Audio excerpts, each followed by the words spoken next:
Next up on the Cosmic News Network, First Contact with Joshua Pert. Good morning, Earthlings. Good. How you doing today? Good. How you doing today? Welcome to First Contact Radio. Welcome to First Contact Radio. To talk about all these things I'm talking about is because in life, everything is energy. Every single thing that's out there.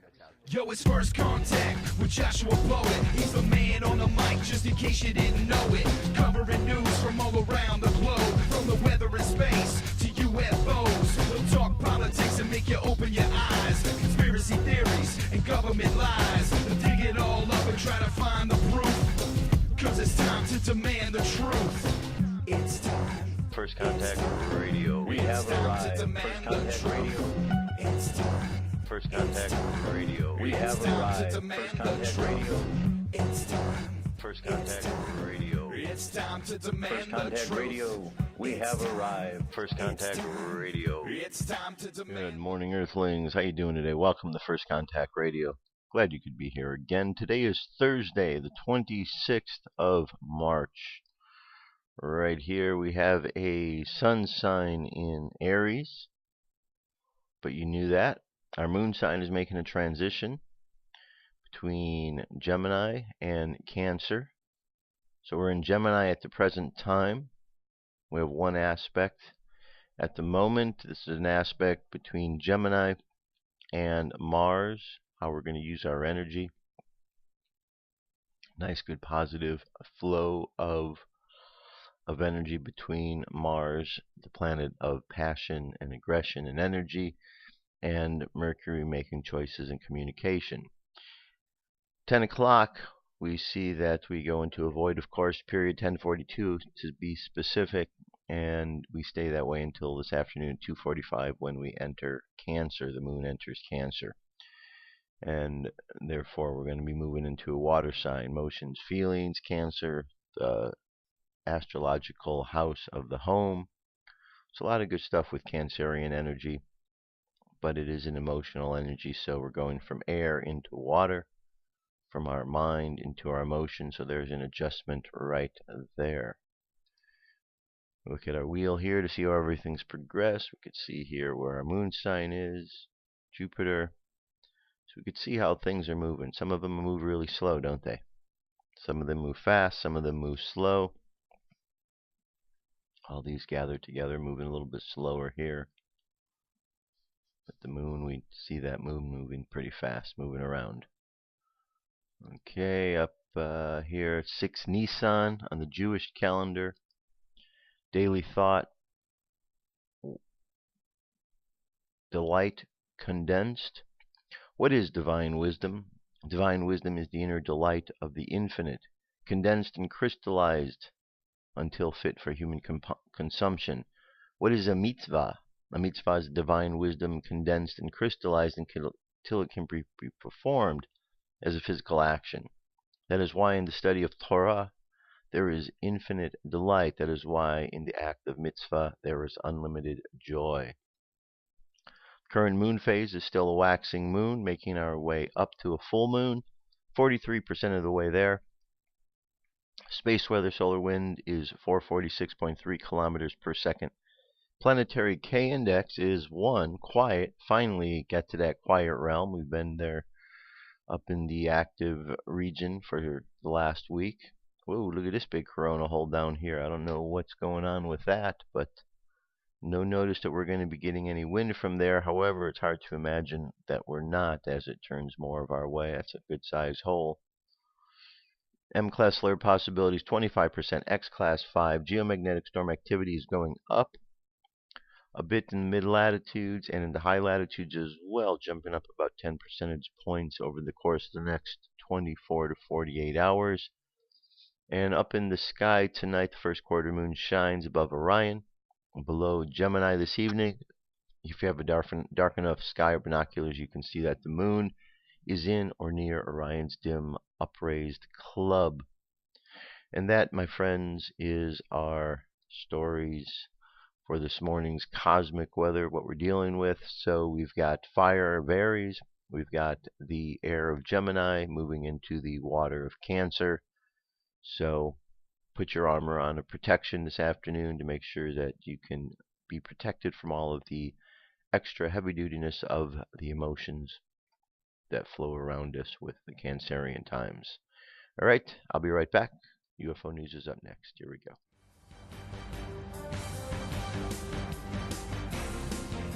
This is the UFO News with Joshua Poet. Thank you, Dirk. Okay, we have several sightings today. The first one takes us over to the ISS.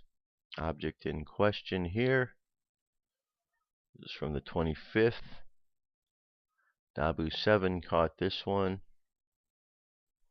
And says it's at the 45-second mark, just when you think you got something amazing. Boom. Another huge UFO pops into frame. And then gone. Undeniable. This goes up as one of having the best I've ever caught on the ISS Live. Okay. So it's going to go till, let's see, 45 seconds. Let's get 45. Alright. Here we go. Well, I'm not really seeing it. Let's see here. Not seeing it. Are you seeing it?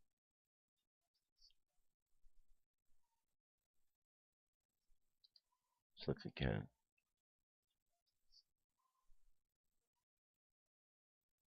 Okay, not quite sure what's going on there.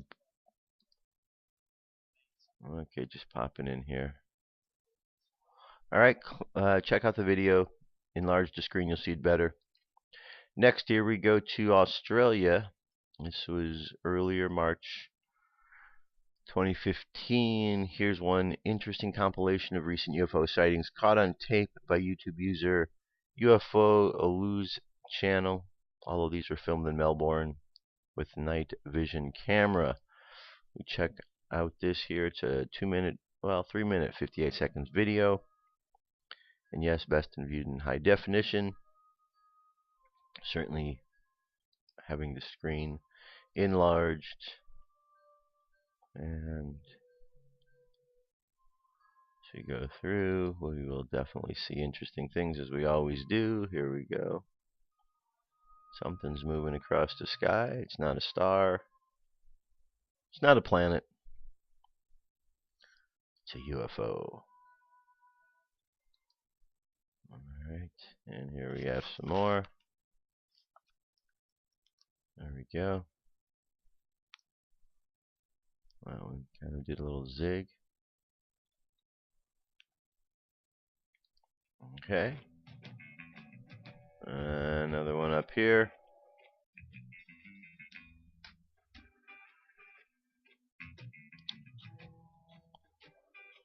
They come in fast. Alright, enlarge the screen. Definitely going to see these much better. Alright, then moving on. Florida witness says silent UFO cloaked itself.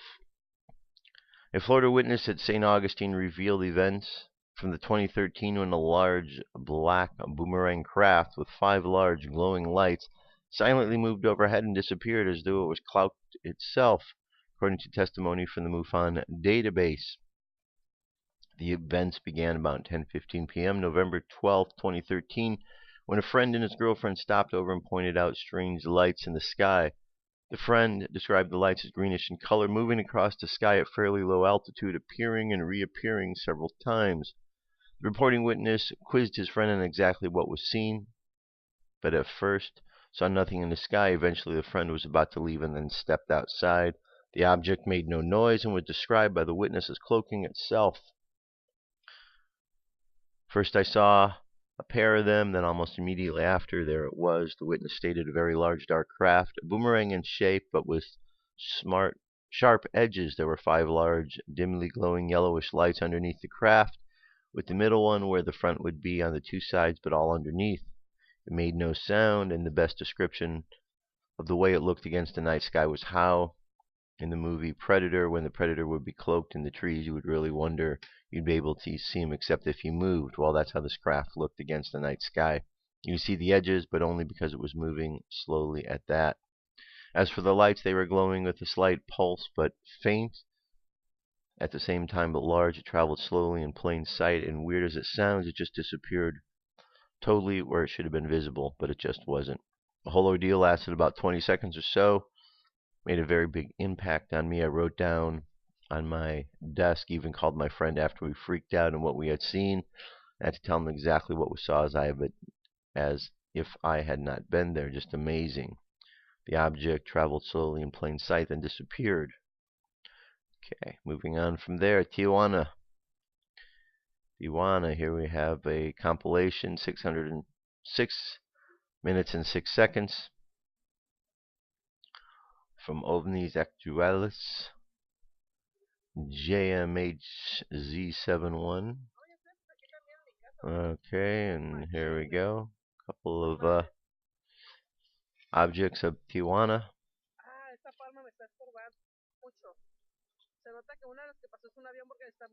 Okay. So we've certainly seen this type before. Nothing out of the ordinary to us. Alright, nice good triangle right there. 6 minutes and 6 seconds for the video. Moving on. Story UFO Digest, the mystery of the UFO repeaters. Hundreds of amazing UFO photographs prove they all can't be lying. One of the more fascinating and difficult to analyze aspects of the UFO phenomena is the apparent non-randomness of sightings and the effects those sightings have on those who witness them. Often a long chain of events begins for the witness after sighting. Events fraught with various synchronicities, time distortions, and lingering newly discovered PSI abilities like telepathy and psychokinesis. Beginning with Kenneth Arnold's 1947 sighting and UFO encounter was considered to be something akin to being struck by lightning, completely involuntary and extremely unlikely to happen to someone a second time. But as the contactee movement of the 50s began to gather strength, a different understanding began to emerge. Some people claimed to have ongoing relationship with the flying saucer occupants, and the otherworldly interlopers were even willing to pose for a few photos as well. It is precisely that group that the UFO community, that the new release of the Timothy Green Beckley's Global Communicators publishing house is concerned with.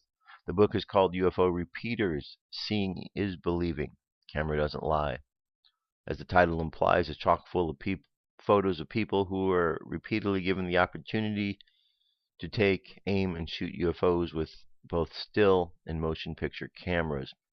Many of the photos in the UFO Repeaters are quite dramatic, and Will Elliott gasps of wonderment even from the people already jaded by years of studying the subject.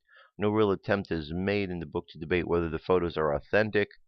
The late alien abduction research pioneer Bud Hopkins once said that we will always have difficulty in assessing the truth of the UFO photo because even the photo analysis experts cannot completely debunk, which still looks something conjured by Hollywood through the special effects department.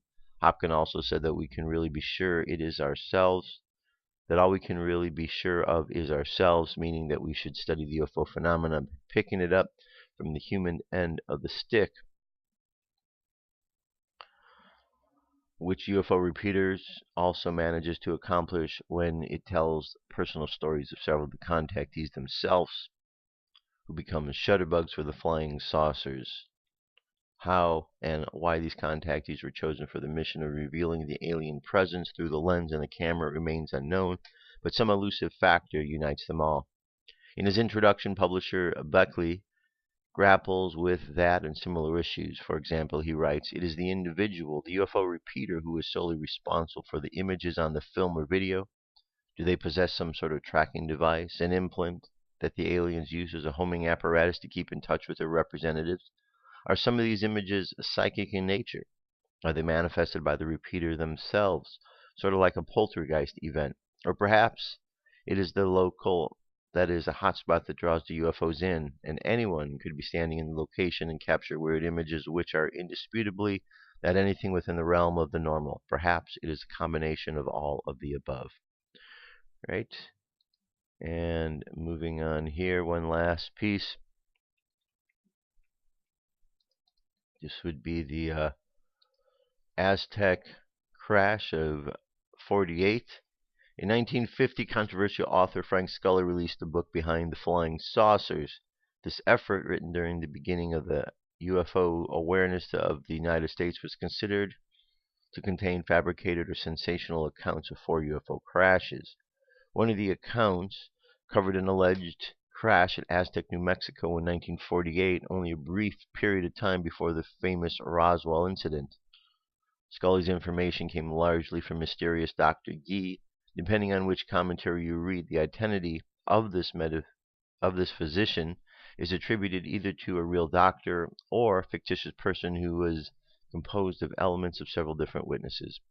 Scully described the Aztec crash as that of a crash which was measured at exactly 99.99 feet in diameter, covered by a material which resembled a lightweight, shiny metal that possessed incredible strength and durability. It seems that nothing on Earth could penetrate or damage the hull of this craft from another world. The disc-shaped craft had large metallic rings revolving around the center core, which is supposedly the control bridge of the object. The hull of the craft contained no apparent seams, rivets, or any hint of material being pieced together. As the story goes, the investigating team gained access to the interior by the use of the long pole which they had pushed through a porthole in the saucer. The knob was engaged, which opened a previously hidden door. Once inside, the team found 16 small humanoid beings, all dead, their bodies charred from fire. The aliens' height was reportedly 36 to 42 inches.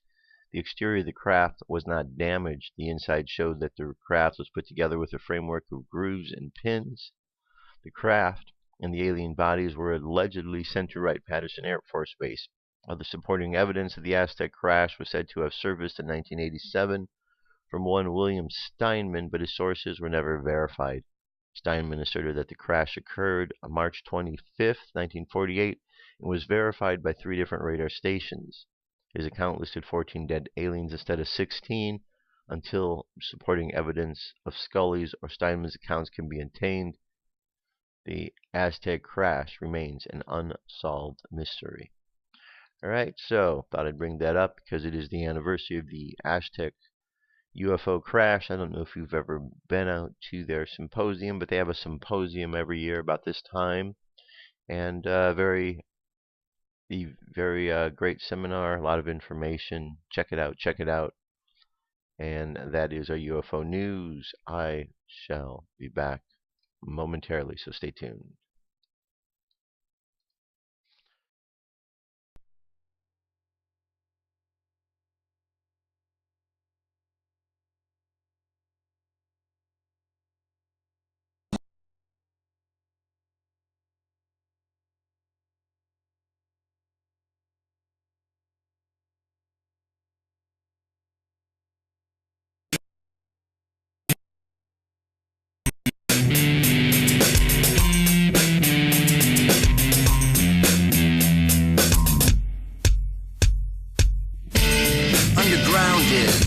Where they live,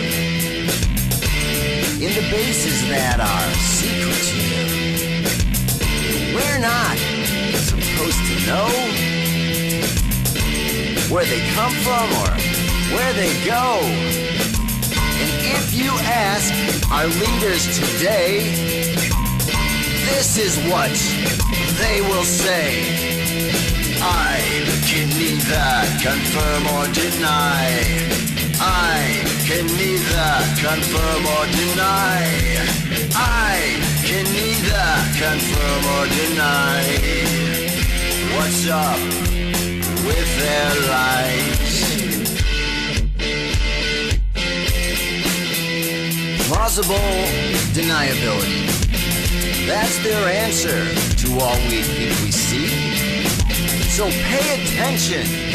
Read between the lines. Changes are happening, revealing lies. And if you ask our leaders today, this is what they will say. I can neither confirm or deny. I can neither confirm or deny.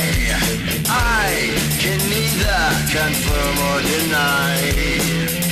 What's up with their lives? All right, let's continue on. Continuing on. All right, the last couple days I've talked to you about the Tree of Life. We got into the tarot. We've got into numerology, so you understand how it all kind of puts together. Part of the process also was going through Kabbalion and understanding the principles there. So all of this are principles and systems that you use to help to manifest things in your life. It's not just about manifesting things, material things. It's about manifesting your life. Okay? Manifesting our lives into the world. What I brought up here today is called the Emerald Tablet of Hermes. It's another important piece of the mix that's part of the Hermetic philosophy. The Emerald Tablet of Hermes, true, without error, certain and most true, that which is above is as that which is below, and that which is below is as that which is above, to perform the miracles of the one thing.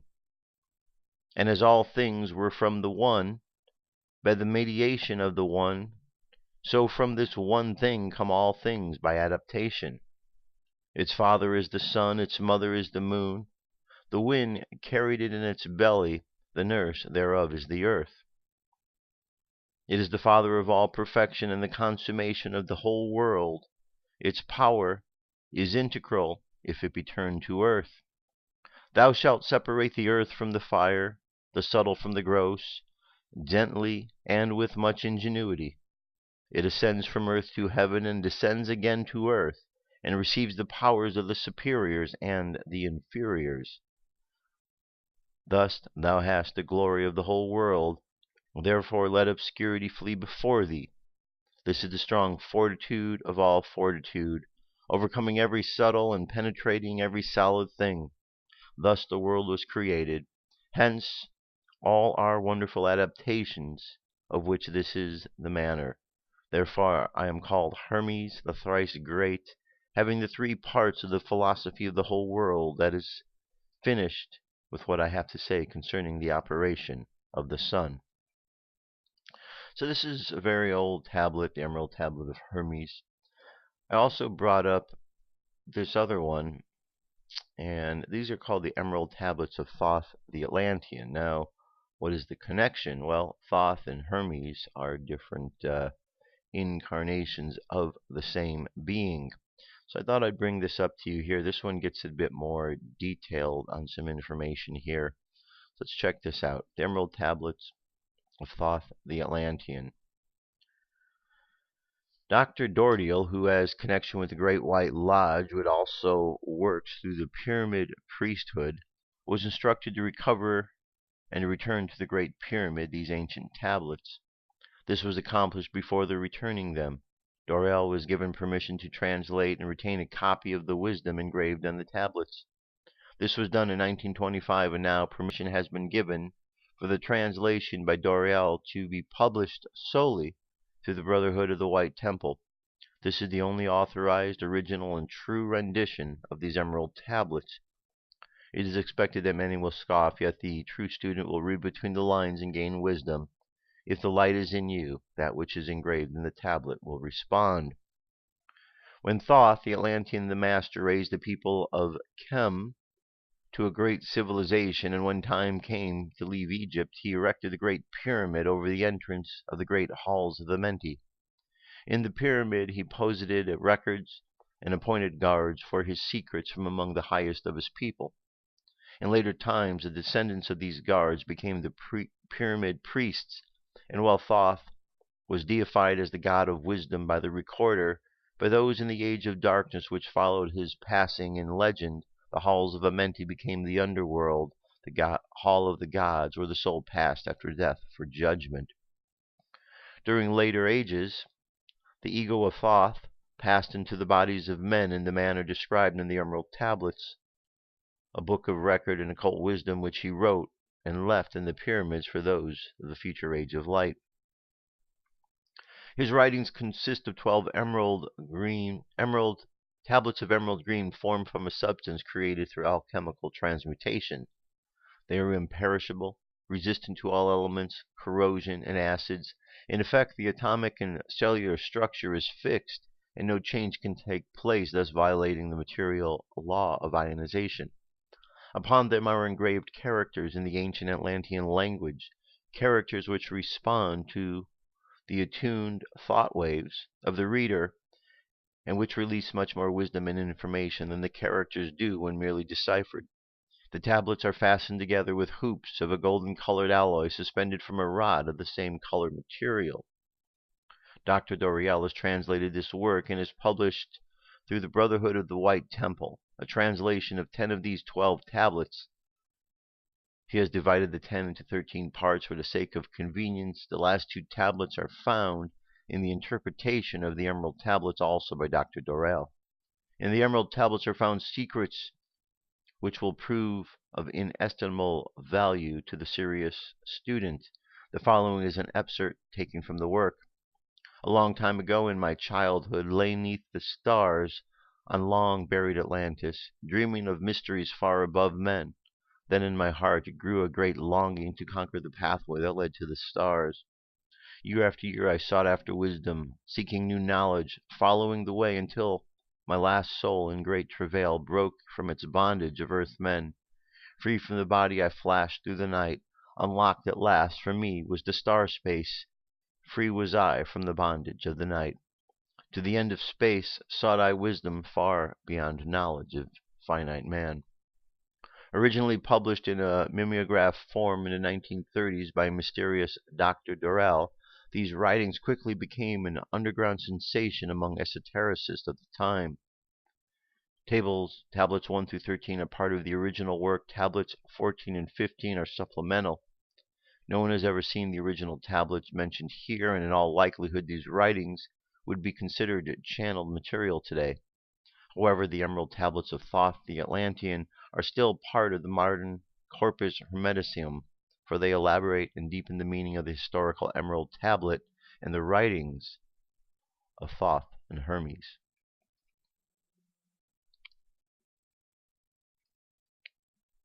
Okay, so let's get a little preface here so we understand a little bit more.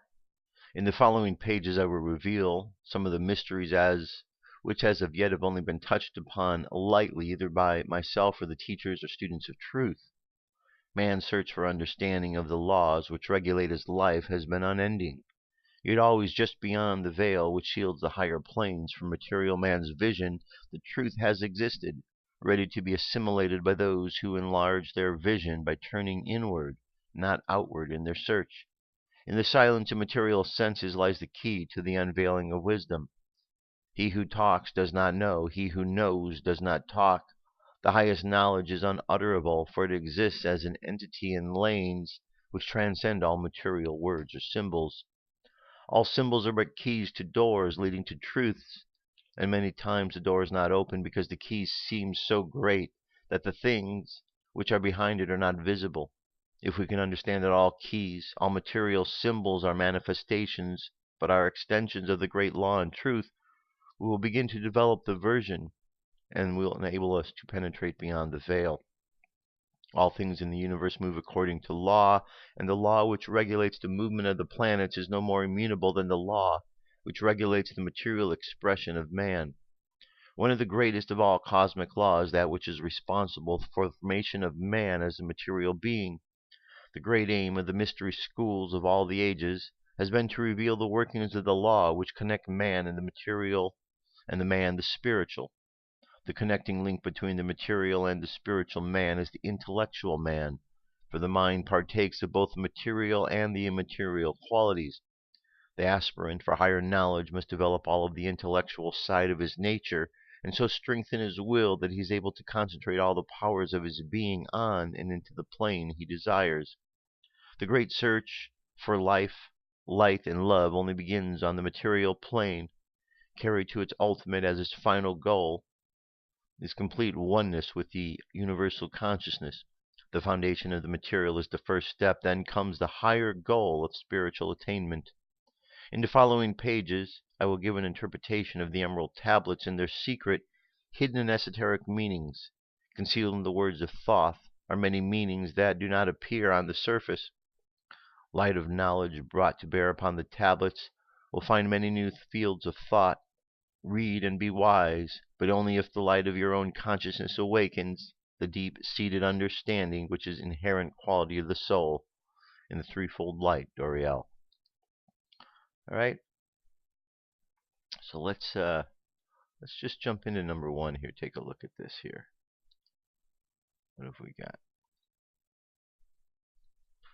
It says, great were my people in the ancient days, great beyond the conception of the little people now around me, knowing the wisdom of old, seeking far within the heart of the infinity, knowledge that belonged to earth's youth. Let me jump up to the beginning. I, Thoth, the Atlantean, master of mysteries, keeper of secrets, mighty king, magician, living from generation to generation, being about to pass into the halls of Amenti, set down for the guidance of those who are to come after these records of the mighty wisdom of great Atlantis. In the great city of Kior on the island of Undal, in a time far past, I began this incarnation.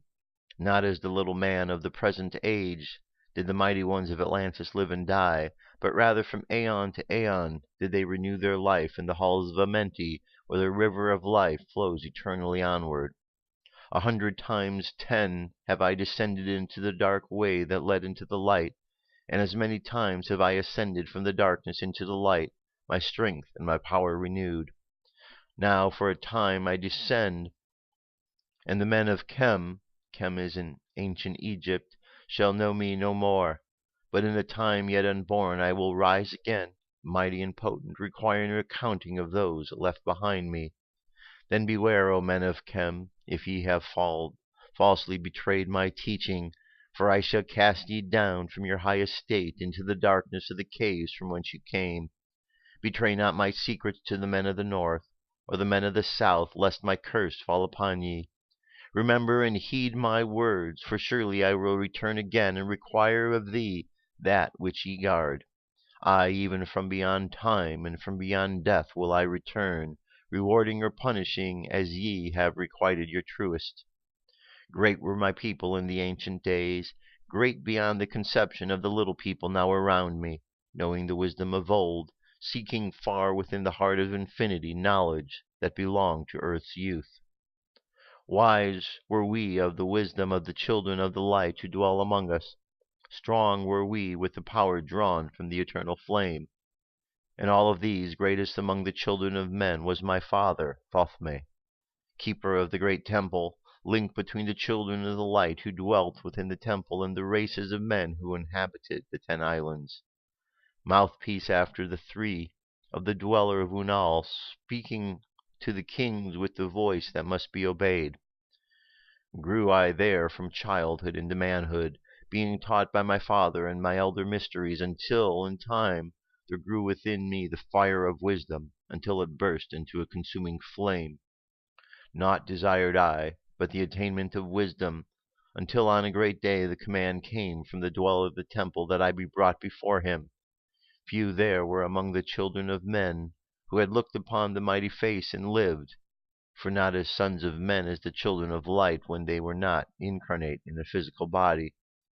Chosen was I from the sons of men, taught by the dweller so that his purpose might be fulfilled, purposes yet unborn in the womb of time.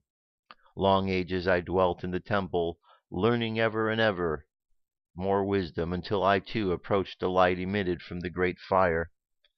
Taught me he the paths of Amenti, the underworld where the great king sits upon his throne of might. Deep I bowed in homage before the lords of light and the lords of death, receiving as my gift the key of life. Free was I from the halls of Amenti, bound not to death, to the circle of life. For as the stars I journeyed until space and time became as naught. Then, having drunk deep of the cup of wisdom, I looked into the hearts of men, and I found greater mysteries, and was glad, for only in the search for truth could my soul be stilled and flame within be quenched. Down through the ages I live, seeing those around me taste of the cup of death and return again into the light of life. Gradually from the kingdom of Atlantis passed waves of consciousness that had been one with me, only to be replaced by the spawn of a lower star. In obedience to the law, the word of the Master grew into the flower. Downward into the darkness turned the thoughts of the Atlanteans, until at last in his wrath arose his Aguanti, the dweller. It means a state of detachment, speaking the word, calling the power. Deep in earth's heart the sons of Amenti heard, and hearing, directing the changing of the flower of the fire that burns eternally, changing and shifting, using the Logos until the great fire changed its direction. Over the world then broke the great waters, drowning and sinking, changing earth's balance until only the Temple of Light was left, standing on the great mountain Anundal, still rising out of the water, some there who were living, saved from the rush of the fountains. Called to me then the Master, saying, Gather ye together my people, take them by the arts ye have learned so far across the waters, until ye reach the land of the hairy barbarians, dwelling in caves of the desert. Follow there the plan that ye yet know of. Gathered I then my people, and entered the great ship of the Master. Upward we rose into the morning. Dark beneath us lay the temple. Suddenly over it rose the waters, vanished the earth, until the time appointed was the great temple. Fast we fled towards the sun of the morning, until beneath it lay the land of the children of Chem. Raging they came with cudgels and spears, lifted in anger, seeking to slay and utterly destroy the sons of Amenti. Then raised my staff and directed a ray of vibration, striking them still in their tracks as fragments of stone of the mountain. Then spoke I to them in the words, calm and peacefully, telling them the might of Atlantis, saying that we were the children of the sun and its messengers. Cowed I them by my display of magic science, until at my feet they groveled. When I released them, long dwelt in the land of Chem, long and yet long again, until obeying the commands of the Master, who, while sleeping yet eternally, I sent from the sons of Atlantis, sent them in many directions, that from the womb of time wisdom might again rise, again in her children.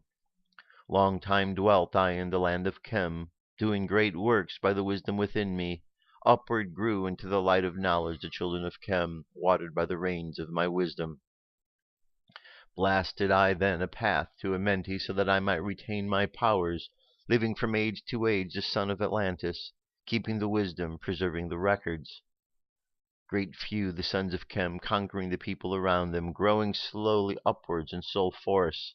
Now for a time I go from amongst them into the dark halls of Amenti, deep into the halls of the earth, before the lords of the power, face to face once again with the dweller. Raised I over the entrance a doorway, a gateway, leading down into Amenti. From there would be with courage to dare it, few pass the portal to dark Amenti. Raised over the passage, I, a mighty pyramid, using the power to overcome earth's force, gravity, deep and yet deeper place, I, a force house or chamber, from it carved a circular passage, reaching almost around to the great summit. There in the apex set I the crystal, sending the ray into the time-space, drawing the force from out of the ether, concentrating upon the gateway of Amenti. Other chambers I built and left vacant to the all-seemingness, yet hidden with them are the keys to Amenti. He who in courage would dare the dark realms, let him be purified first by long fasting. Lie in the sarcophagus of the stone in my chamber, then reveal I to him the great mysteries. Soon shall he follow to where I shall meet him. Even in the darkness of earth shall I meet him. I, Thoth, Lord of the Wisdom, meet him and hold him and dwell with him always. Builded I the great pyramid, patterned after the pyramid of the earth force, eternally burning, so that it too might remain through the ages. In it I builded my knowledge of magic science, so that I might be here, and again I returned from Amenti. While I sleep in the halls of Amenti, my soul roaming free will incarnate, dwell among men in this form or another, Hermes thrice born. Emissary on earth am I of the dweller, fulfilling his commands so that many might be lifted. Now return I to the halls of Amente, leaving behind some of my wisdom. Preserve ye and keep ye the command of the dweller. Lift ever upward your eyes towards the light. Surely in time ye are one with the Master. Surely by right ye are one with the Master. Surely by right ye are one with the All. Now I depart from ye. Know my commandments, keep them and be them, and I will be with you, helping and guiding you into the light. Now before me opens the portal. Go I down into the darkness of the night. All right, so I think we'll continue on with this tomorrow. I'll pick up here and talk about a little bit more because it's quite interesting. Don't you agree? I think it's pretty interesting. Again, it's just all about understanding the wisdom that's been passed down. Sciences really aren't that, complicated when we really look at them. It's just a matter of being aware of them. Sometimes that awareness is the most important thing, but as we look at all of these sciences, we see where they're from, we understand the processes aren't really that complicated. They just require discipline and focus. Here's an article, 10 Tips for Spiritual Growth by Hermes. Spiritual growth is the process of inner awakening and becoming conscious our inner being. It means that the rising of the consciousness beyond the ordinary existence and awakening to some universal truth. It means going beyond the mind and the ego and realizing who you really are. Spiritual growth is the process of shedding our wrong and unreal conceptions, thoughts, beliefs, and ideas, and becoming more and more conscious and aware of our own inner being. This process uncovers the inner spirit that is always present, but hidden beyond the ego personality. Spiritual growth is of great importance for everyone, not only for people who seek spiritual enlightenment and choose to live in far away or secluded places. Spiritual growth is the basis for better and more harmonious life for everyone, a life free of tension, fear, and anxiety. By discovering who we really are, we take different approaches to life. We learn not to let outer circumstances influence our inner being and state of mind. We manifest composure and detachment, and we develop inner power and strength, all of which are very useful and important tools. Spiritual growth is not a means for escaping from responsibilities, behaving strangely, and becoming an impractical person. It is a method for growing and becoming a stronger, happy, more responsible person. You can walk on the path of spiritual growth and at the same time live the same kind of life as everyone else. You do not have to live a secluded life in some faraway place. You can raise a family, work, run a business, and at the same time engage in practice that leads to inner growth. A balanced life requires that we can take not only of the necessities of the body, feelings, and mind, but also the spirit, and this is the role of spiritual growth. And here's 10 good tips for spiritual growth. 1. Read spiritual and uplifting books. Think about what you read and find out how you can use the information in your life. 2. Meditate at least 15 minutes every day. If you do not know how to meditate, it's easy. Find books, websites, teachers who can teach you meditation. 3. Learn to make your mind quiet through concentration exercises and meditation. 4. Acknowledge the fact that you are a spirit with a physical body, not a physical body with a spirit. And if you really accept this idea, it will change your attitude towards many things in your life. 5. Look often into yourself and into your mind and try to find out what it is that makes you feel conscious and alive. 6. Think positive. If you find yourself thinking negatively, immediately switch to thinking positively. Be in control of what enters your mind. Open the door for the positive and close it to the negative. 7. Develop the happiness habit. Always looking at the bright side of life and endeavoring to be happy. Happiness comes from within. Do not let your outer circumstances decide happiness for you. 8. Exercise often your willpower and decision making. This strengthens you and gives you control over your mind. 9. Thank the universe for everything you get. 10. Develop tolerance, patience, tact, and consideration for others. Spiritual growth is the birthright of everyone. It is the key to the life of happiness and peace of mind and the manifesting the enormous power of the inner spirit. The spirit is equally present within most material person, and within the most spiritual person. The level of the manifestation of spirituality is dependent on how much the inner spirit is close to the surface and how much it's covered and hidden by thoughts, beliefs, and negative habits. All right, so there you go. Tips for spiritual growth, and we're all certainly working on our spiritual growth all the time, No matter who we are, no matter what we're doing, we're always looking to improve. Even those who have been walking the path are still making progress further because there's always a little bit more that we can do no matter where we go. So, just goes to say, no matter what the circumstances is, we don't want to become too big for our britches because humility is always the key. Humility, once we learn more and more, there's more things to be humble about, less to be egotistical about because we understand the bigger picture of how it all works. All right, here's a message from SaLuSa for today.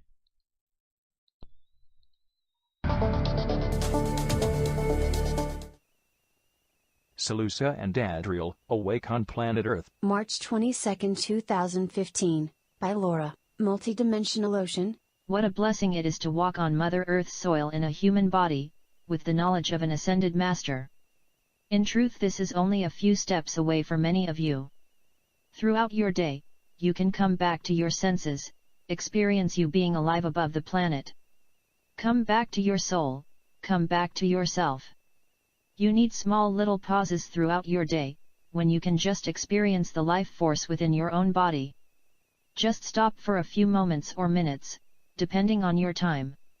Experience your body being carried away at high speed in the arms of Gaia, enveloped by an aura of bliss and love. Feel the caress of your higher self upon your earthly body, feel your heartbeat in your chest, sense the joy of having a vibrant and healthy body. Rejoice, for you are alive, and every moment in life is a new beginning for you and your loved ones. You are on Earth for many reasons, but the main one is to learn that you are part of a one and single being. That being is so big and powerful, that its body is made up of many stars and constellations. Planets are like electrons in a manner of speaking, and humans are part of that unique being. Humans have the unique possibility of growth into suns, thanks to the love and consciousness that they can harbor within their consciousness. As an awakened and conscious human being, your power is quasi-limitless. You are in contact with the forces above you at all times, and they are with you at all times. The only thing is that, as Earth humans, it takes a shock to wake you up to the fact that angels, archangels, and other ascended masters from the entire universe are walking by your side. You are connected with what is above your head to the infinite and to what is under your feet, dear ones. You are the most wonderful intermediary between the cosmos forces of universal love and light and Mother Earth. You are a flute, a wonderful musical instrument passing on vibrations and harmonics to Mother Earth, and to the cosmos. You are constantly receiving and transmitting information in both directions. Much knowledge is also communicated to you through your dreams from the higher spheres of existence. This is the reason why we are happy to see you take part in the Aurora dream flights and other similar dream flight experiences. Much is communicated to you during your sleep directly through your subconsciousness by us. In fact, many times, we are playing in your dreams, information coming straight from the Akashic records, especially when it concerns your own lives and experiences. Be aware of your dreams and of the messages that we are communicating to you. Try to act on the messages that we pass on to you and not to forget them as soon as you awaken. With all our love, know that we love you all very much. Thank you. All right, good message. Very good. Continuing on. Today's message here, the Warrior of Light. We're moving to page 51. A warrior of light always keeps his heart free of any feelings of hatred. When he goes into battle, he remembers what Christ said, "Love your enemies," and he obeys. But he knows that the act of forgiveness does not mean that he must accept everything. A warrior cannot bow his head, for if he did, he would lose sight of the broad horizon of his dreams. He accepts that his opponents are there to test his valor, his persistence, his ability to make decisions. They force him to fight for his dreams. It is the experience of battle that strengthens the warrior of the light.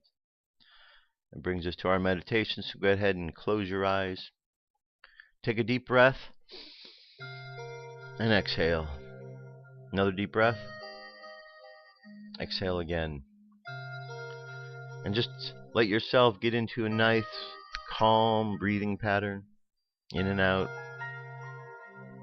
And just imagine yourself the warrior of the light walking along the path, aware of all of the circumstances around you, walking bravely along the path, knowing that you are a spiritual being having a human experience, and therefore by relying upon the spirit, we protect the physical. We allow the physical to bring us experiences that we might not feel in the spiritual, to help enrich our lives. And we understand that even though we are spiritual, the physical is as important, for it is part of this journey and the lesson that we are learning. So we take time to honor and give thanks to the physical body and the physical world, for the lessons that we learn from all. We acknowledge that the lessons we learn in the spiritual are translated into lessons that we learn in the spiritual. And we see how the physical and spiritual feed off each other.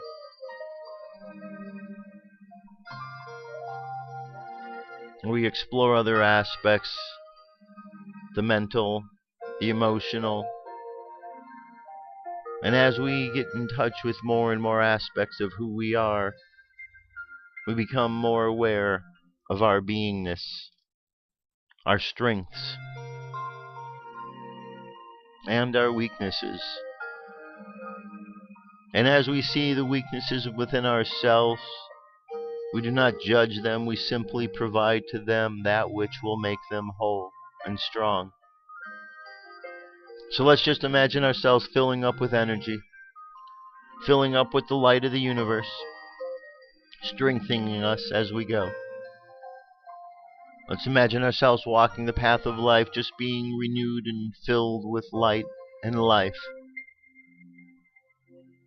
Let our subconscious mind continue on that journey, and let's bring the conscious mind back to the present moment on the count of 3. 3, coming back to the present moment filled with confidence. 2, coming back to the present moment filled with faith. And 1, coming back to the present moment happy, healthy, and whole. Happy, healthy, and whole. Take another deep breath.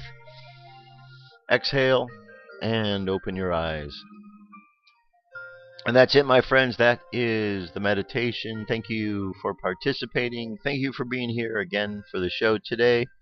I really appreciate that you do take time out to watch the show, participate. You know, I know that the information that I put out here isn't the normal information you get every single day when you're out in the world. And that's the idea. I believe that those who come to this station, to this channel, to listen to this program are here because they're being called because of the information.